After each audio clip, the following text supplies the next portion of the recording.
The tech Yes, issues are sir. kicking our butt over the Yes, past. and I'm glad it looks like we've got some of them figured out this morning. So good morning, Paul, and good morning, everyone else. Welcome to Pivot Point Live. Welcome, welcome, welcome. Okay, so what are we doing today? I just popped on, just got out of bed. No, just kidding. I'm not. We are discussing a very important topic, one that I guess could be misunderstood or not even used. In fact, when I consult with business startups, it's something that they have neglected to collect in their startup phase, and it's the values in business. What do we mean by values in business? What are their purpose? How do we put them together and so forth? So I know you have consulted and coached businesses through this. What is the meaning of values? What do we mean when we say values in business? Well, it is the culture of the business. Uh, Mhm. in the ways, a lot of the work we do is around the vision, mission, and values. Having a great mission or a vision is great, and having the way to get there, which is the mission, is Mhm. good. But if you're not operating under a agreed set of values, you can have misalignments in a lot of areas. Misalignments in the employees that you hire because they don't share the same value system as the company. Yep. Misalignments in your partners, your strategic business partners, because their companies may not operate on the same value structure that you do, and right down to customers, right? Mhm. If your customers don't align with your values, that could blow up in your face, Yeah. or vice versa. So if you don't align with theirs, a lot on that over the past 3 years, right? Five Mm. years, it's got Yeah. 3 to 5 years, pandemic, Uh-huh. values, social justice, all that stuff. A lot of companies are kind of struggling with their values right now because um, they're really hard to understand, and there's Mhm. so many perspectives and on values. So it's important Mhm. to understand not only your personal values, but the ones that you want to portray in the company that you run, so you can hire the right people to grow the business. Right. Yeah, I was thinking that if vision answers the question what we do and mission answers the questions why we do it, then values must answer the question how we do it. Like it's kind of like the rules for playing the game. Yeah, and I would say it's not more how, it's more of in the spirit of, right, as opposed to how. It's more like in the spirit of, like, our values are, authenticity. That means we're going to be real. We're not going to lie to you. We're going to do exactly what we say we're going to do. We're going to deliver on the dates that we do it. We're going to do in the spirit of Mm, authenticity, or in the spirit. I see companies use the value of love, right? We're mm, going to do it because we in that spirit, with love back and forth, and we're going to do it in such a way that you are going to feel the love we have for all of mm. our customers and people in general. Right. You mentioned in the spirit of, I'd never heard it put exactly like that, but thinking about the word inspiration in spirit. So Okay. in the Yeah. spirit of, and so like there are companies that are inspirational.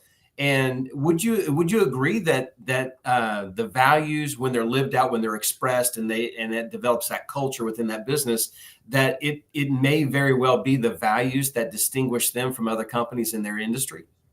Yeah. I think if we look at, I always go back to the NFL, right? I'll talk about the Detroit Lions today Okay. because it's a perfect analogy to what we're talking about. Detroit Lions has, over the past 30 years, 50 years, 1,000 years, have had um, have had some of the best talent out there. Mm, And they've always been missing, right, a great coach. mm, They've never had a great coach, and what's this new guy doing that all the other coaches for the Detroit Lions don't do? Mm. Well, he's instilled a value system that creates cohesiveness in his team. Wow. Huh. Okay. And it is a value system that is based on hard charging, aggressive play. I mean, if I was building out the Detroit Lions values, leave it all on the field, and go forward, where the value systems, the coaches prior to him were very timid in their operation. They would not go for it when it needed to be gone for. Now it cost them last year, right? Yeah. And in the playoffs, because that value system produced a loss.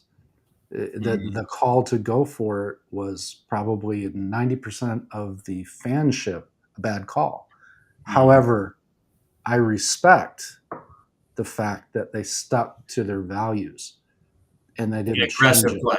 Yeah. The aggressive play. And this year they'll be a more honed team and have a deeper cohesiveness. He, in retrospect, he may have cost this year by going against his values last year. It would have left the team a little less cohesive, questioning why they didn't go for it, and at the cost of the team making one call the opposite way was probably not the best idea. So that to him, the cohesiveness of the team was more important than winning. Not than winning, because obviously they tried to win, but more important than that one call. Yeah. I'm thinking like, so I have personal values, and no doubt you do, and I think every one of our viewers, you have values, even if you haven't articulated or designed, like, put them in a name and put a meaning and a story behind them. If you haven't done that work, you're still operating on a set of values. And when you exchange your values for what somebody else wants you to do, or you follow somebody else's plan, it's kind of like the shifting of identity, that you can get lost in your own identity about who you are when you're not operating authentically from the place of your own values. And Paul, you helped me really, really good with this. One of my values is freedom. And everyone viewing this, I'll go through the story. Paul kind of coached me through. I like, do I want a Jeep Wrangler Rubicon? Remember this? Remember this? I remember that conversation. And you helped me to understand it's not a Jeep Rubicon, right? It's not the Rubicon you want. And I'm like, yes, it is. I've been wanting one of these for a long time. He said, you said it's freedom. And I'm like, that is a core value of mine, that I want my freedom. And when I don't feel like I have my freedom, I start to get disenchanted. I start to lose that. And you said, describe what would you do this weekend if you had that Rubicon right now? Well, I on Sunday after services at church, I'd put the top down. Me and my wife would go running around roads. We don't need roads. We got a 4-wheel drive. I mean, like, we can go anywhere. And you're like, and you help me to understand that's coming back. It ties back into your values, because that's how I identify. So my wife was thinking that this was a midlife crisis, when really, in all actuality, I was just being true to my values. That's right. Boom. Couldn't have said that any better. I guess we can hang up the call. I guess so. I mean, like, well, that's kind of like where the rubber meets the road. Yeah, it was such good mentorship. I've shared that story with so many people on the subject of values and identity, just because it was just so good. It was just such an insight. Like, here I was living it, and you were seeing more about my life than I could see at the time. And that's the power of coaching and mentorship in this. Go ahead. No, that statement right there was it, right? Okay, that is the biggest thing, is very few people sit down and really, really identify what their values are. Mm-hmm. So how can you be true to something, true to yourself, if you don't even understand yourself? Yeah, right. So when you're building your company, and because it's an extension of you, your company is an extension of you, is understanding the values that you're going to operate from, the people that you want to hang out with, right? People who don't identify their values end up hanging out with the wrong people, mm-hmm. and having a lot of conflict in those relationships. Mm-hmm. So I was thinking about those companies that are no longer around, And I did a Google search because I knew we were going to be talking about values in business. And I was thinking about, like, what happens when a company is not, when there's not an alignment, or they haven't figured out their values, they haven't aligned on their values. Can you ask that again? I'm sorry. It blipped out for a second. Yeah, I put in, I asked ChatGPT. I asked what happens when a company doesn't align in their values, and what examples of companies that in the last 2 decades that that did not have their values correct. Where are they now? And it brought up, and Enron was one of the companies that it brought up. Lehman Brothers. It brought up Lehman Brothers. It brought up Toys R Us. And it even said the app, and you brought this up, and I love what I'll use your word again. It said the absence of a cohesive, values-driven strategy may have hindered Toys R Us ability to navigate through challenges in the 21st century. Yeah. And Blockbuster. It said that they were, that their issue was coming back to a Blockbuster's mission statement to be the global leader in rentable home entertainment by providing outstanding service, selection, convenience, and value. And it said that they failed to prioritize the customer's needs and preferences, and it contributed to its demise. So at Radio Shack. As a kid, like, Radio Shack was like the technical place that you went to because it had everything, right? For like as a kid growing up in that space. But these right here. So what happens from your point of view? Just these are just examples, but what happens that you've seen in other businesses when they? Well, I haven't seen your list, but I like your number one call because Enron. Yep. If anyone knows about Enron, that is like the perfect example of a company without a value system, right? Enron fell due to greed and inauthenticity, and they were screwing people everywhere. And the upper echelon of Enron, their operating value was get money any way you can. Yeah. And get a lot of it, right? So Enron is a perfect example of, it works for a while, absolutely, but at some point it's going to implode because you don't operate from a value system. And I go back to the Lions are a great example of not operating on a set of values in the organization for the longest time and not able to create cohesiveness. Because there is no better analog to business than football. Do you think that is it a matter of like the values? Like, they just don't have any values, or they don't have any good values. Like you, and when you mentioned Enron and you said about the greed, I was like, oh man. So one of their values was they valued money and getting it any way they can, like you said. So that was like one of their values. So when they had a lesser quality value, it eventually showed up, and like who they were is what they portrayed. Is it the fact that they don't have great values, or they've never sought them out, they were like missing values, or they had values but they just weren't operating from a good set of values? Well, so it's interesting you say that. So I will use Pablo Escobar as the example here. He operated in an organization that is still in play today, and they operate from a very specific set of what we would consider very poor values. Yeah. However, they're cohesive in nature, and they're very what's the word I'm looking for? Medieval. Yeah. And very, very harsh. But they work. It's a very successful business, and it's been going longer than both you and I have been alive. Okay, so I would say that it is not the underlying value. It is the cohesiveness wrapped around that set of values that drives the company's operation forward. Yeah. And that is getting groups of people together who have like values, a focus on a vision, and understand the mission, which is the task list to get to that vision, and are all driving towards it, that creates the cohesiveness. And Mhm. that's the reason why I say the NFL is perfect, because the Detroit Lions right now this year is wrapped around a certain set of values. They know what the mission, they know what the checklist is, and they'll train 6 days a week to play 2 hours of football. The vision is the Super Bowl, and it's a perfect analog to business. Yeah. So I'm the coach of the Detroit Lions, or I'm the business owner. Okay, I'm the one responsible for bringing in the talent into the organization. And Yes.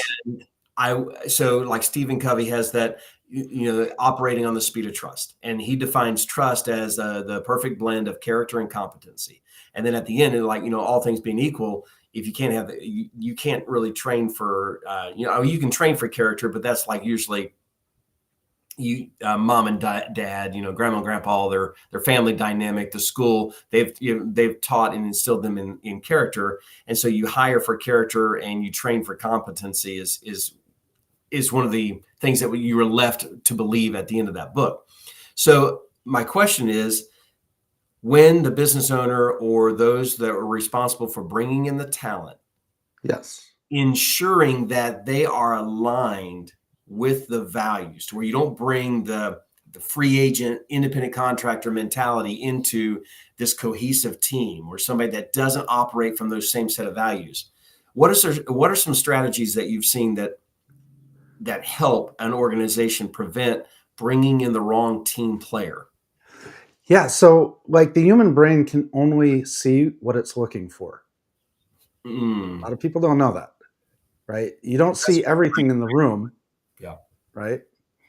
There's a lot of data out there, and it can only do it. So when you put together your value system, it allows you to develop some questions in your interview process Yep. that pull the values out of the person. Hmm. The values are a set of optics that allow your brain to focus on what you're looking for. Okay, Hmm. and once you're looking for it in the interview and you're intentional about it, it's not hard to find people that don't align from a value system. Hmm. Yeah. Having a set of values that you're clear that you're hiring, like partnering with people with, and hiring your talent will Mhm. it will decrease your risk in those situations by at least 60%. Mm. Ah, I never heard it put like that so succinctly, as a set of optics. That's beautiful. I've always called it a filter. Like, so, if you didn't know what you're looking for, how would you know that you found it? I mean, and so, like, these are the quality. What qualities do you want in your business? What kind of team players do you want? And we're back ending these people in, and then, like you said, I couldn't agree more. You're building from your interview script. You're building into that. What are the questions? So if dependability is one of your values, that, or reliability, or whatever it is, that you're peppering in that conversation, a question about, hey, dependability is important for any business. If they're going to be successful, people need to show up when they've been scheduled for a shift. What do you think might be a reason for somebody not to show up? It's kind of like a back way, like they say, oh, maybe a family member came in and I just couldn't make it because I don't get to see my family very much. Like, well, okay, that's not a good reason for you not to show up. Like, then the old school would say, like, oh man, I mean, if I'm scheduled for a shift, I'm showing up, because I mean, like, I've just been trained, like, there's no reason, no good excuse for you not to show up for a shift. And then Yep. probably somewhere in between, there's somebody that says, well, I think, like, I mean, like, if I'm kind of like, if I'm contagious, or I've got COVID, I've got, like, some kind of sickness, I don't want to spread to somebody else. And then I'll just call in and let you guys know that I'm sick. Like, okay, that it's answering your question about where their values are on the side of dependability, because that's important to you. And So, also you can check, right? That's where you go to the references, and you start looking. As long as you've got real business references, oh, that's good too. Yeah. you can use that, and have certain checksums Mm, along your interview process to mm. ensure that you're getting what you're great. you know? Oh, I think we just dropped down and touched on a subject we're going to have to come circle back on in another episode about the interview process and hiring for your team and stuff like that. Values is just such a big one because Yep. it got my mind thinking on so many other things in the hiring process that would serve our audience. So bringing in the wrong player is something that we've been touching on. When you bring in the wrong player and you discover, how quickly does it take to discover, I've made a hiring mistake because of the values. Yeah. Hire slow, fire fast, right? Yeah. You So start once seeing behaviors right right. away that don't align with the values, you should have your red flags up. Mhm. You made a mistake somewhere in your interview process. Mm. And honestly, if there's alignment with all the values, you're not going to see that, Mm. right? If you're hiring towards your values, you're very rarely going to see it. If you have the right set of values, the things that are important to you in your business, in the business, and you're hiring based on that filter for you, set of optics for me, then like I said, it's going to decrease your risk of the wrong hire substantially. Mhm. And Yeah. then the rest, a lot of it is on you. Do you have, getting off into a different subject area, but do you have the right onboarding process?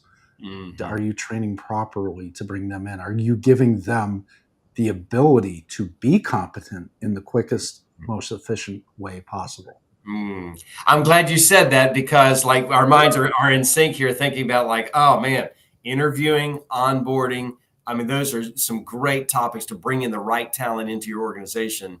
And of course, one of those big components of that is going to be, are they a value fit? Are we like-minded? Are we like value? Yeah. I will tell you that in my experience, this is not a study that I've seen, but my experience, 90% of people, bad hires, people not working out are actually the owner of the business's fault. Mm. It is in either it's not hiring to a value scenario and trying to fill a seat, so Yep. that adds to a quick turnover scenario, Oh man, um, absolutely. or it is a incomplete onboarding process and training process. Mm. There's something missing. Oh, okay. We got to say that that's got to be said again because you said, okay, so there's a lot of companies that are dealing with, like, hey, just a revolving door around here. And you Oh just yeah, added two huge components of that like when you're hiring for a seat, like, well, I got to have somebody. And you just bring them in and just like, you're hired, like just because they walked in with your poster says help wanted, you're like, you're hired. And now you don't even know who that person is. And so you got this quick turnover, right? Because they hired for a position when they didn't know that they were a right value fit. And then what was the second thing that you said? the second thing was you have an incomplete or ineffective onboarding process, Yeah. right? Incomplete. This is where we get back into documentation, right? Why do we document processes? Well, it's so that we can be efficient and effective when we bring people on. Mm-hmm. The words that make me tear up the most in the world is, yes, I just hired them and I'm going to have them shadow me for the Yeah. next 2 weeks. Yeah. You're saying that you do not have a process for training.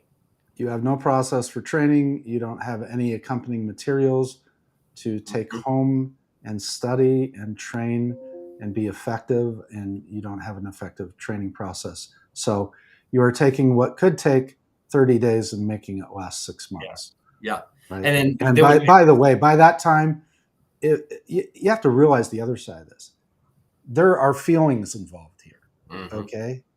And if you have an employee that's been with you for 6 months and does not feel competent at his job, Yep.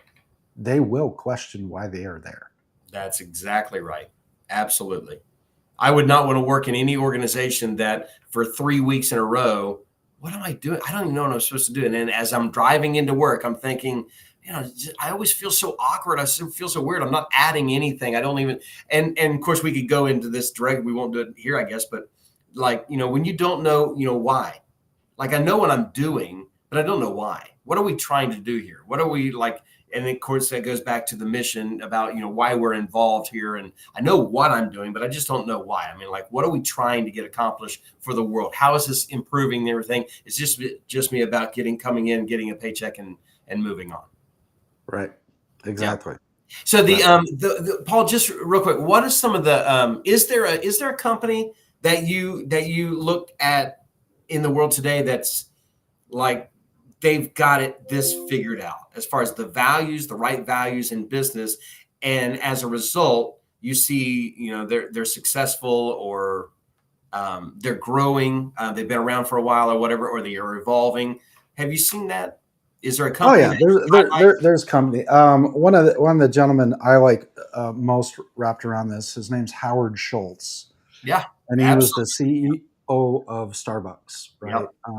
He's done some amazing thing to build cohesive teams internally. I mean, we're paying a lot for a cup of coffee, so I hope he's doing something with it, right? Yeah. But he's found the team member in Starbucks is a very empowered person, a very empowered employee, and their onboarding processes are unbelievably efficient and effective, and the way they treat their employees is very, very good, and they have cohesiveness from the front line through the executive. So it's I would say Starbucks is a good example of a very well, not perfect, nobody's ever perfect, but a very well orchestrated mission, vision, values, infrastructure to build cohesiveness throughout their teams. Yeah, and mine, of course, would be Chick-fil-A. Because I've seen it, witnessed it firsthand. So, and it's funny, you and I always kind of, because we have a background in the food industry, in the food and beverage industry, we go to those things as examples. But I just this last week, Chili's is going to be, all of them will be shut down in a year, is what my wife and I read. And Chili's. And we just saw Red Lobster is closing like 100 locations. And so it's just, and when I think about those two organizations, and I think about how they started, and this would be a good way to kind of consider maybe this a segue into another episode later on. But they started out with good values, but they were never followed. I mean, it was just kind of like print on the wall. Oh, that's that's that is a virus in so many companies. Yes, I mean, man, they had it. They had the recipe for success. They met with success, and then they left the recipe. They left the values. Maybe they, like you said, they hired the wrong managers because they weren't looking. They were looking for a seat to fill, a position, an authority position to fill, and they never checked their values. And so like there was this erosion. I think you used the word erosion of the company, because they drifted further and further away from their true north, from their shining star, their value system. And now here they are later on, they're met with this, because I remember, when Chili's came out, big. So I will tell you this, and as you were talking, I was thinking, you're talking about erosion, but I think a better analog is cancer. Once you lose sight of your value system in your business, and you stop looking through those, that filter, that optic, then you allow free radicals into your system, and they become cancerous, and they grow, and they infect other cells in the system. And then the end result is so death. true. So true. So Chili's is a perfect example of that, as you said. Red Lobster, they're dying of value cancer, cancer of their value system. The last it was probably 2 months ago. I took my family out to a Chili's.